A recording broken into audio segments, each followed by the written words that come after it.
Put him down early. You all know I was handcuffed. I don't want to say anything that I will be regretting in the future, but all I can say now is me and so many other fighters who have dedicated their life to the sport. But and then after a while, it's just about fucking with him a little. Pretty feet apart. Pretty feet apart. Get anything on? You're just gonna pull. Boxing world erupts after Logan and Jake Paul arrested for rigging fights. Fans, analysts, and fighters are in shock as the news shakes the entire industry. The Paul brothers' actions not only humiliate themselves, but also tarnish the credibility of crossover boxing. This scandal is a stark reminder that hype and showmanship cannot replace integrity and real skill. So much for me, and I just am happy and grateful, and just all the life memories that are created. The Paul brothers are now under investigation for allegedly rigging fights, echoing their previous Mike Tyson-style stunt. Anthony Joshua revealed that Jake even tried to bribe him to fix a bout, but Joshua refused and delivered a decisive knockout. This situation exposes the dangerous mix of money, manipulation, and hype in crossover boxing, shocking the entire community. You know, people talk about, oh, there could be some, you know, maybe there's an agreement between them that this will happen, that will happen. Now you've got 14-ounce gloves. Simon Jordan highlights the growing scandal as police raids uncover the depth of the Paul brothers' schemes. Evidence suggests fight fixing wasn't just talk, it may have been systematically planned. Fans and analysts are now questioning the legitimacy of their entire boxing careers, and the investigation could redefine crossover boxing integrity forever. And police raids. Now that then leads you to conclusion what might have been in that house. Joe Rogan emphasizes the weak foundation of Jake Paul's boxing record. Without facing legitimate world-class opponents, his skills were untested and fragile. This lack of experience made it impossible for him to compete with elite fighters like Anthony Joshua. The revelation underscores why attempts to manipulate outcomes through fight fixing were even necessary for the Paul brothers. Gratitude speech should have sounded noble, but it didn't. It sounded like a goodbye wrapped in positivity, because when fighters start listing memories instead of plans, it's a red flag, and everyone praised. Joshua's revelation stunned the boxing world. Jake Paul attempting to bribe a world-class champion to rig a fight exposes the lengths the Paul brothers would go for hype and profit. This wasn't just arrogance. It was a blatant attack on boxing integrity, immediately humiliating both Logan and Jake Paul in front of fans and professionals alike. Man, it baffles me because I don't know. I just think, how are you going to talk so reckless about me? Derek Chisora highlights Jake Paul's failed attempts to gain control in the ring. Even with his bribes and hype, he couldn't land effectively against Joshua. The Paul brothers' tactics were exposed as pathetic, showing that no amount of scheming can replace real skill, discipline, and elite-level experience in professional boxing. Yeah, it's like trying to get in the shower and not getting wet. Yeah, exactly. Yeah, so You'll get someone throwing punches. Do you understand? So what? Jake Paul chucked how many shots? 3 or 4, and then caught AJ. Isn't that? Duke McKenzie perfectly captures the humiliation Jake Paul endured. Joshua's knockout didn't just win the fight, it silenced Jake's arrogance and exposed the Paul brothers' amateurism. The broken jaw symbolizes the stark contrast between YouTube hype and real boxing skill. Fans saw a complete dismantling, leaving Jake humbled and the boxing world in awe. I'm glad Anthony Joshua did that to him, because now he won't be able to talk like he does. Derek Chisora highlights Joshua's superior strategy, patiently wearing down Logan Paul. While the Paul brothers relied on theatrics and evasion, Joshua's conditioning and tactical mastery dominated the ring. This fight proved that no amount of hype or stunts can replace elite preparation and skill, leaving Logan completely exposed and humiliated in front of millions. When Joshua was cutting off the ring, the guy was running away. The fuck is there to do? We just say, listen, just stay sharp, and this cunt little guy. Sooner or later, he's gonna get tired. You understand? The name of the game, just chase you. The fittest guy wins the fight. The fittest guy wins the fight.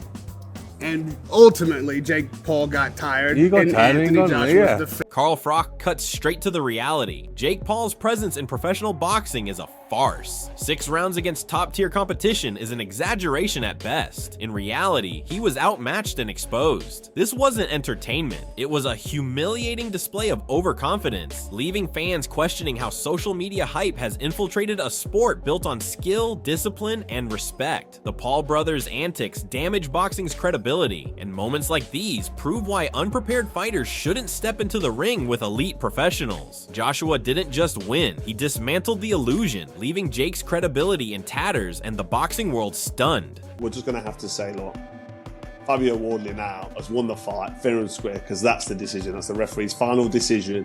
Wardley wins the fight. He is now mandatory for Alexander Usyk.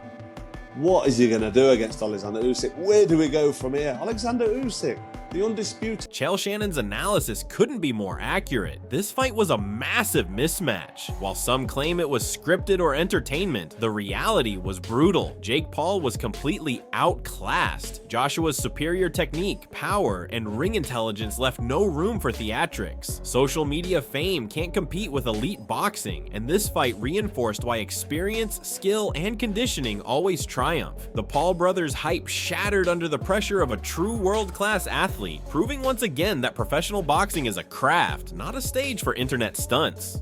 Joshua versus Paul, this is silly. This is the sporting mismatch of my lifetime. The odds don't reflect that. There's a big gap, but it's not the most mismatched betting line in the history of sports. And the reason for that is not because there's a secret underground belief in Jake Paul's boxing. It's because there's a segment of the public that believes that this is a work, that this is scripted, that this is entertainment, that this is wrestling. I'm very confident those people are wrong. I'm just sharing with you that that is why you don't have 20,000 to 1 odds, which is what this match truly is. Johnny Nelson hits the point. Facing elite fighters is not about content or clout. Jake Paul's bouts offered no real development because he never faced competition capable of testing him. His fights were spectacles for entertainment, not growth. Against Joshua, the stark gap in skill, power, and experience became undeniable. This fight highlighted the danger of mixing hype-driven celebrities with professional athletes, exposing the Paul brothers' limitations and reminding fans that real boxing demands more than confidence or theatrics. The lesson was brutal but clear. YouTube fame cannot replace preparation, discipline, or the true challenge of facing world-class competition.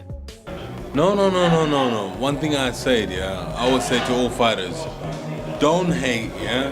Don't go in the ring upset, yeah? Because when you do those two things, you lose focus, you waste bad energy. Duke McKenzie delivers a harsh reality check. Jake Paul is far from being a real boxer. The mismatch against elite athletes exposed his lack of skill, ring awareness, and technique. Attempting to compete at this level was not just naive, it was dangerous. Joshua's performance highlighted how unprepared Paul was, leaving him humiliated. Fans witnessed a complete dismantling, and this serves as a stark reminder that boxing requires mastery, not just hype or social media fame. The Paul brothers' theatrics cannot mask the enormous gulf between internet celebrity and legitimate professional boxing, and this fight proved it once and for all. As AJ said, and everybody knows, he's not a real boxer.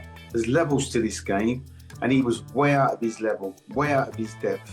Simon Jordan highlights the absurdity of Jake Paul's circus-like approach to boxing. While he generates hype and content for platforms like Netflix, the real losers are fans who believed in his legitimacy as a fighter. Against Anthony Joshua, all of Paul's theatrics crumbled, leaving him exposed and humiliated. Joshua didn't just win, he shattered the illusion, demonstrating the massive gap between a social media celebrity and a true world-class athlete. The fight wasn't entertainment, it was a brutal lesson in skill, power, and professionalism. Jake's antics provided content, but Joshua's dominance reminded everyone why boxing is a craft, not a stage for stunts. Fans saw the harsh reality. Hype can't replace preparation, and the Paul brothers were completely outclassed in every sense. I'm doing what Jake Paul does. So everybody wins, and only the people that don't win are the people that go, well, look at, and even the people that think Anthony Joshua's a busted flush now go, well, Duke McKenzie emphasizes the severity of Joshua's punishment. The broken jaw is symbolic of the Paul brothers' overconfidence and lack of preparation. Jake Paul wasn't just defeated, he was humiliated in front of the world, with Anthony Joshua asserting total dominance. Every punch showcased Joshua's power and precision, leaving Jake unable to recover or respond effectively. This fight wasn't a display of equal competition, it was a masterclass in discipline, conditioning, and skill, highlighting the gap between YouTube hype and elite boxing. Fans everywhere witnessed a career-altering lesson, with Joshua not only winning, but silencing critics and demonstrating why the Paul brothers' stunts have no place against true champions.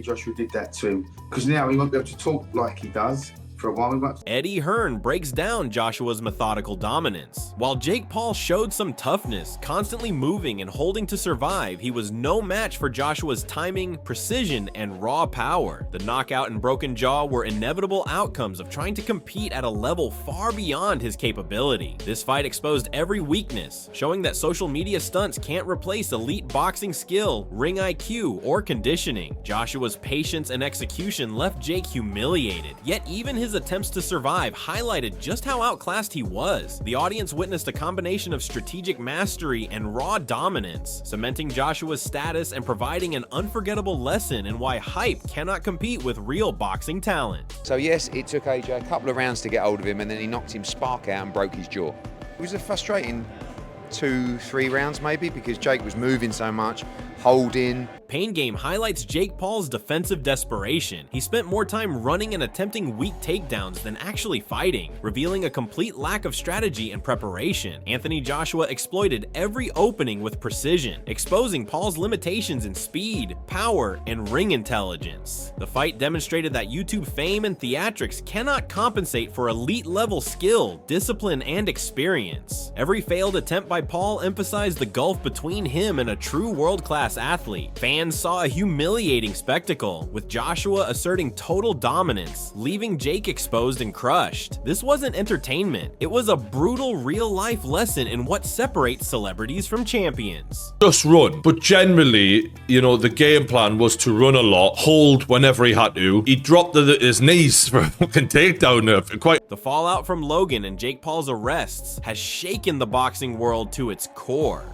What was once considered entertainment has now become a full-blown scandal, exposing the dark underbelly of fight rigging. Fans, analysts, and fighters alike are in disbelief that social media personalities attempted to manipulate outcomes for profit. Anthony Joshua's revelations about the $90 million bribe attempt only added fuel to the fire, proving that even elite athletes are not immune to the lure of deception. This isn't just a cautionary tale, it's a warning that boxing, a sport built on skill, discipline, and honor, is being threatened by theatrics and corruption. The Paul brothers' legacy is now forever tarnished, their credibility destroyed. The community is demanding accountability, investigations are ongoing, and the consequences could be career-ending. What do you think should happen next? Should these YouTube fighters ever be allowed back in the professional ring, or is their era officially over?